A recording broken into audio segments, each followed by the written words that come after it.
Mama, please, just tell me what I did wrong. Adorgo's voice trembled as she knelt before her mother-in-law in the dimmed sitting room, her wrapper soaked with the water she had been fetching since 4 a.m., but Mama Chidi did not even look at her. She simply hissed, long and sharp, the way one hisses at a housefly, and turned her face toward the window. Get out of my sight, Mama Chidi said coldly, before I say what I will regret. Adorgo rose slowly, her knees aching, her heart breaking. This was her life now, every single day, and no one, not even her husband, dared to question his mother. In the compound of the Okafor family, Mama Chidi was not just respected, she was feared. She was the woman who raised 6 children alone after her husband's death. She was the one who sent all of them to school, who built the house with her own hands and her trading business. People called her Iron Lady. They bowed when they greeted her. Even the men in the village did not argue with her, and in her mind this was her reward, this was her crown, no one would ever take it from her. But what the compound did not see was the suffering that happened behind closed doors. What they did not hear were the words Mama Chidi spoke to the women her sons brought home, words sharper than any knife. Adorgo was the first, a gentle girl from a quiet family in Enugu. She was soft-spoken, respectful, and always eager to please. When Chidi brought her home as his wife, Mama Chidi smiled at the introduction ceremony. She danced, she received the bride price with grace. But the very next morning, everything changed. You call this food? Mama Chidi had pushed the plate of jollof rice back toward Adorgo at the dining table. This is what you will feed my son, rice that tastes like paper. I'm sorry, Mama, I will remake it. Remake it? You should not have disgraced yourself the first time. In my days, a woman learned to cook before she even thought of marriage. What did your mother teach you? To paint your nails? Chidi said nothing. He ate his food in silence, eyes down. And that became the pattern. Every meal was too salty. Every cleaning was incomplete. The way she greeted was too quiet. The way she walked was too slow. Even the way she breathed seemed to irritate Mama Chidi. One afternoon, the entire compound gathered under the mango tree to discuss a family meeting. Adorgo served everyone zobo in plastic cups, moving quietly from person to person. When she reached Mama Chidi, the older woman took the drink, sipped it once, and spat it out dramatically.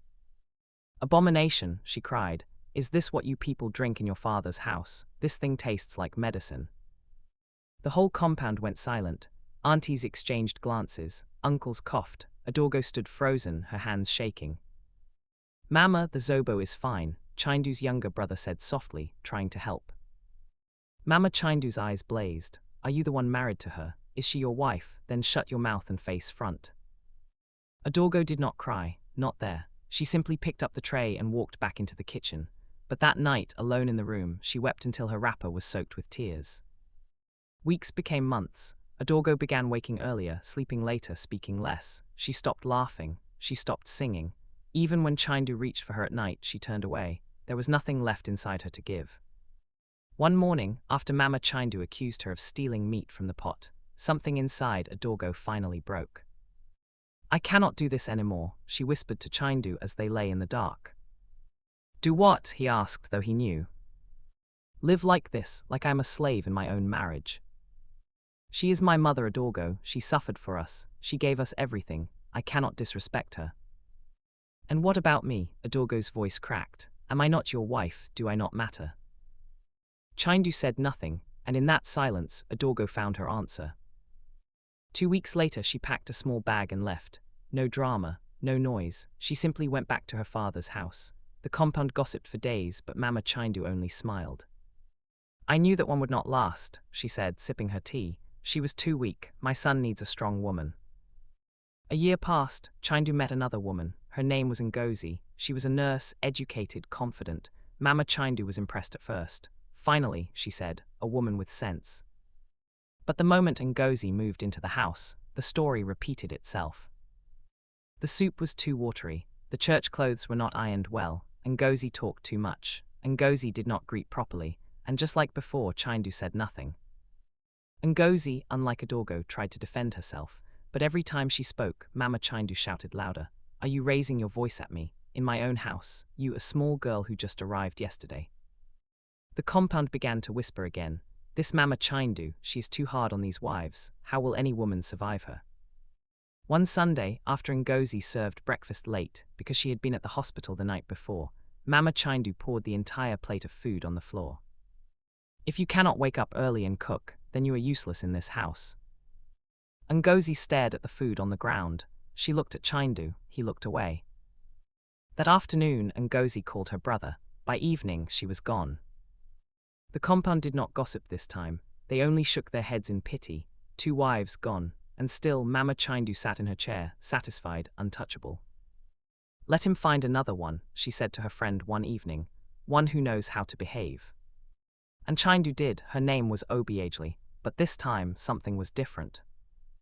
Obiageli was small, quiet, almost invisible. She arrived with nothing but a box and a smile. She greeted everyone warmly but said very little. When Mama Chindu barked orders, Obiageli obeyed without argument. She woke at dawn, she cooked, she cleaned, she never complained. But there was something Mama Chindu did not notice at first, something strange. Obiageli never ate the food she cooked. At breakfast she would serve everyone, but her own plate remained empty. At lunch, while the family ate rice and stew, Obiageli sat in the corner with a bowl of sliced cucumber, carrots and garden eggs. Always raw, always cold. "Why are you eating like a goat?" Mama Chindu asked one afternoon, suspicion rising in her voice. "I prefer it this way, Mama," Obiageli replied softly, not meeting her eyes. Mama Chindu hissed, "Bush girl, eating raw food like something from the forest." But Obiageli did not respond. She only smiled and continued chewing her vegetables slowly, deliberately. Days passed, weeks. Mama Chindu's insults grew sharper. "You are wasting food. You are stubborn. You think you are better than us because you don't eat cooked food." But Obiageli never defended herself. She only nodded and said, "Yes, Mama." And this began to disturb Mama Chindu, because all her life people feared her words. They trembled, they ran. But this girl, this small, quiet girl, seemed untouched. It was as if Mama Chindu's voice had lost its power. One evening, a neighbor named Mama Uch came to visit. She saw Obiageli eating her raw vegetables in the corner and frowned. "My daughter, why do you only eat raw food?" Mama Uch asked gently. Obiageli looked up, her face unreadable. "It is my portion, Ma." "Your portion?" "Yes, I made a vow." Mama Chindu, listening from the corridor, stepped forward. "A vow? What nonsense vow?" Obiageli placed her bowl down carefully. She looked at Mama Chindu, and for the first time there was something behind her eyes, something deep, something unbearable.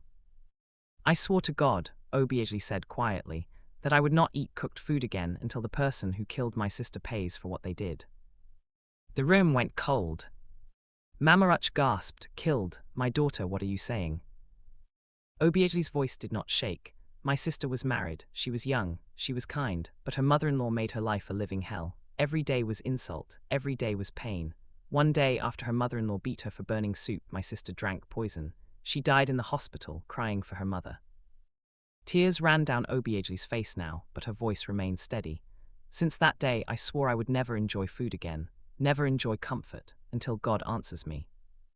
Mama Chindu's mouth opened, but no words came out. Mama Uch stood, her own hands trembling. "And you married into this house knowing Mama Chindu's behavior?" Obiageli looked directly at Mama Chindu. "I came here to see if all mothers-in-law are the same, to see if cruelty is something they wear proudly, and I found my answer." The silence that followed was the heaviest thing in that compound. Mama Chindu stumbled backward, her chest heaved. For the first time in her life she could not speak. She turned and walked into her room. The door slammed shut. For 3 days Mama Chindu did not come out. She did not eat. She did not insult anyone. The compound was afraid. They had never seen her like this. On the 4th day, Chindu knocked on her door. "Mama, please, talk to us." The door opened slowly. Mama Chindu stood there, her eyes red and swollen. She looked 10 years older. "I have sinned," she whispered. I thought I was protecting my sons. I thought those women were not good enough, but I was the one who was not good enough." She walked out into the sitting room where Obiageli sat, still eating her raw food. Mama Chindu knelt down. "Forgive me," she said, her voice breaking. "Forgive this wicked old woman. I destroyed homes. I destroyed lives, and I did not even see it." Obiageli looked at her for a long moment. Then she stood, helped Mama Chindu to her feet, and embraced her.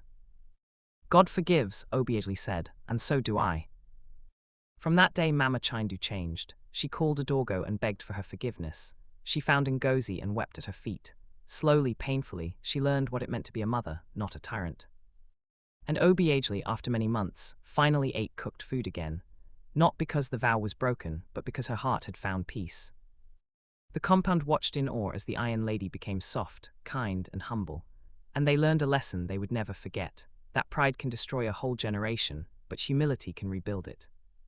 If this story touched your heart, share it with someone who needs to hear it. Subscribe and stay for more stories that change lives.